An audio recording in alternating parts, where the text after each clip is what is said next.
All right, internet, hello. So this week is going to be a little different and a little weird for me because it's not technical. It's not a specific topic I'm speaking about, but instead I'm going to tell you a bit about my approach to this whole career shift, and hopefully some of the lessons I've learned that you can apply to your own situation. So kind of a bit of a synopsis. I decided to part ways with my previous company and industry roughly about, I'd say, 5.5, 6 months ago. And for about 3.5 to 4 months of that, I was doing a bit of a project on my own. And the project was basically to figure out what my next career shift would be. That project consisted of weekly research, reading of books, different topics, problem sets, etc., to figure out what thing I wanted to contribute towards in the future that I felt had more impact and more interest for me personally. And after about 3.5 months or so of a lot of frustration, a lot of reflection, a lot of writing and reading and research and learning and all that stuff, I finally came across cybersecurity, and I allowed myself to completely be immersed in it and really think through what with this industry, the topics, the problem sets, the way that people act and behave, and kind of come together as a team. All these different things basically aligned with what I was interested in, so I decided that's the path I wanted to take. That happened about 2.5 months ago, I'd say. And since then, I've been fortunate enough to actually land a position recently in the cybersecurity industry at a company I admire with people I admire. And I thought by sharing my approach to actually shifting into that industry and kind of telling you how I went about it, maybe you can take some of the things that I've done and apply it to your own career shift, because I know I have a lot of really smart and capable friends that are going through a similar situation where they're shifting either careers or they're trying to find a new place to kind of put their footing in for a career. So I'm going to tell you a bit about my story, a bit about kind of how I approach this, and hopefully something is useful for you. So when I think about my approach, I really break it into two pieces. One is basically learning, and the other one is luck. And I know a lot of people don't like to think that luck plays a huge factor in our lives, but from my experience and from a lot of the things that I've witnessed around me, luck plays a huge factor in it. And hard work is important, but it's only one piece of a larger puzzle. So we'll start with learning, and then I'll talk about luck. So the learning piece is, the way I see it is, when shifting careers, even though I've had a past in technology, I've had previous experience with programming and computer science and networking and all that stuff, I had the basics understood prior to shifting, but I still knew I had a lot of learning to do.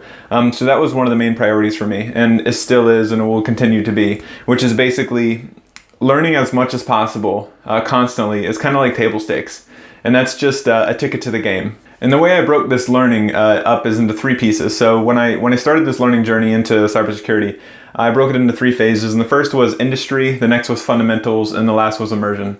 So the industry piece is basically saying, okay, here's this massive industry. There's tons and tons of roles, tons of companies, tons of different perspectives in the industry. What I need to do is I need to understand the topology of the industry, understand exactly who does what, where they do it, and what's going to happen in the next 8 to 10 years, or at least what other people are saying what will happen, and what's most relevant for that. And when kind of breaking it down and looking at the different subsectors of the industry, the roles, the skill sets needed, etc., that's kind of like, that gives you an introductory to the industry itself, saying, okay, this is what it looks like. And when seeing that, then you can derive from that what's most interesting to me, where can I provide the most value immediately, and just kind of seeing like where your skill sets align. That's the industry piece. The next piece is the fundamentals. So after I kind of got an idea of where I wanted to go, what I wanted to work inside of, and what skill sets I needed for that, the next piece was getting into the fundamentals of learning more about information security in general. And the fundamental piece for me was there's a few things. So the first thing for me was actually getting a certification, and that was due just to build some credibility, saying I do have a general understanding of X, Y, and Z because I've had this certification. And luckily within cybersecurity, some people actually put some weight behind that, the certification. Some people don't, so it depends on who you're speaking with. But the one I decided to pursue was the Security Plus. So I set aside 2 weeks, got 4 textbooks, and just basically hammered those textbooks into my face for like 7 hours a day. And then I was fortunate enough to get the certification after 2 weeks. Once I got the certification, then it was basically continuing that. So pulling out a variety of textbooks in the InfoSec space, info security space, and reading one a week and basically synthesizing that information and sharing it with you through blog posts and videos. So that's the fundamentals piece. And the last piece is immersion. So the immersion is not necessarily what I know, but kind of like being in the know, if that makes sense. So understanding what's happening currently in the industry. So I would fill a lot of my downtime or spare time doing dishes, working out, like the in-between things, doing life admin. I'd be listening to podcasts, reading newsletters, looking through Twitter feeds, listening to YouTube channels, basically figuring out what's happening in cybersecurity today, what are the talking heads saying, and kind of getting more into the lingo and what's being relevant now. So those are the 3 pieces for learning. But in addition to the 3 pieces and the 3 phases of learning, the 2 things I wanted to point out for this learning piece of my approach was both building credibility and learning in public. So the building credibility piece is partly I mentioned with the certification. So getting the certification, I had some credibility saying I know some stuff in security. I know at least the foundations. I have a general idea of kind of a broad brushstrokes of stuff. The other piece with building credibility is actually what I mentioned is learning in public. And that's something I've been doing for almost a half a year now, probably 7 months now. But it's basically reading, researching, doing different types of projects and things like that, and then sharing it. So making videos like this, writing posts, sharing the things I've learned with others that are trying to learn the same thing or just interested in seeing what I've learned. And the way I see it is having this website or whatever that I have or you have is kind of like a portfolio in addition to your resume. So when you're making that career shift into something new, instead of just saying, here's my resume, I have experience, and here's some of the stuff I've done, you can show this, but you can also say, look how interested I am in the industry, look what I've learned, and this is my journey, and this is kind of how I convey topics, and this is how I learn in the first place. So you're having like 2 things that both build credibility on what you know and also build credibility in your interest in the industry generally. That's the first piece, that's the learning piece. So the other piece is actually luck. And I think luck plays a massive factor in a lot of stuff. And it's sad but true. So there's a lot of people that have done a lot of hard work and they've put a lot of effort into something and they've just not succeeded. And the reason being is mainly due to just being in the right place at the right time. But I think, from my opinion and from what I've experienced and what I've seen, luck is something that can be increased. You can increase your chances of being lucky by basically increasing your surface area of luck. Let me explain that. The way that I envision luck is basically kind of like, think of like a massive tarp. So you're holding a huge tarp, right? And the tarp is catching water. And you can consider each water droplet as a piece of luck, right? So the larger your tarp is, the more water you catch. And specific in the scenario of career shift, the way that I pictured this is building relationships in both the industry and companies that I admire. And building those relationships in an authentic and like genuine way instead of just trying to like quote unquote make connections.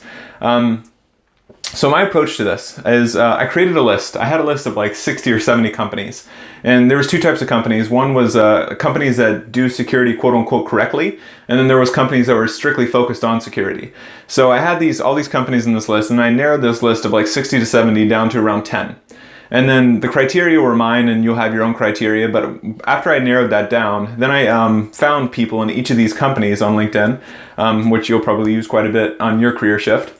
And I found people that were doing interesting things that I thought were genuinely interesting in these interesting companies. So after finding these people, I reached out to them. And this is probably the most important piece, this entire luck approach piece and kind of increasing your luck, is when reaching out to these individuals, it's important to be genuinely interested in them as humans and as people.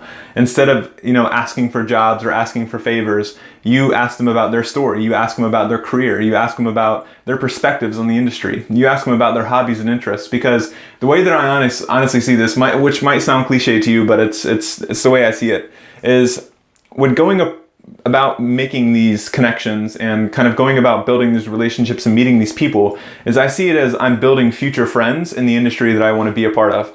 So I'm building friends and I'm not building kind of like business connections, if that makes sense. And another thing about building these relationships is it's important to focus on the quality of the connections instead of the quantity. So instead of trying to reach out to 1,000 people, reach out to maybe like 40 or 50, but those 40 or 50 that you've specifically chosen for specific reasons. And these are people that you really admire and you really want to speak with. So when having those conversations, the way that I usually structure them is I reach out to the person and we maybe set up a video call, chat for 30 minutes to an hour. And what I'm doing is I'm just trying to learn about their story. I literally just want to know, how their career unfolded. I want to know a bit about the skill sets they think are most relevant for the industry. I want to know more about their perspective on the company they're working at and the previous companies they've worked at. I really just want to know about their story. And by asking that, it's kind of like an informal informational interview. And obviously they can ask you questions as well, but when going to these conversations, I tend to have 8 to 10 prepared questions specific to that person. And then I don't lean on these questions. I just have them kind of on the side if I need them. But usually I try to stay present in the conversation and ask a lot of follow-up questions to whatever they're answering. And by building these relationships with these people, finding friends in the industry you're interested in, these people will actually tend to advocate on your behalf. Because this is something I've realized in my career as well, is a lot of people that have advanced in their career, that have kind of gotten to places that you admire and are doing things that you wish you could be doing. They're usually further along in their career. They've been there and they've done that for a while. And those people, they're more than willing, some of them are more than willing actually to kind of advocate in your behalf and help you get your career started.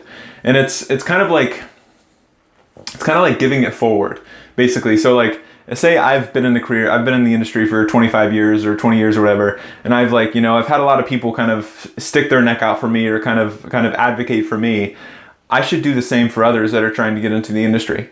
And that's the kind of feel you'll get from these people depending on the industry you're in or you're reaching out to, but you will find people like this that are willing to help you. Because no matter what the media says, most humans are nice and most humans actually want to help. And with that peaceful cliche at the very end, I want to let you know that this is my career shift, and it's not like a 0 to hero journey, and it's not like if I can do it, you can do it. It's not that. It's basically saying this is my approach.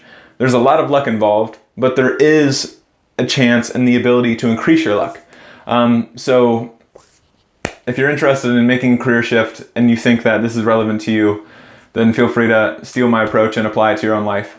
Remember, learning everything and anything is table stakes. And luck has a lot to do with chance, but you can actually increase that chance by just increasing your surface area of luck. So internet, I'll see you next week.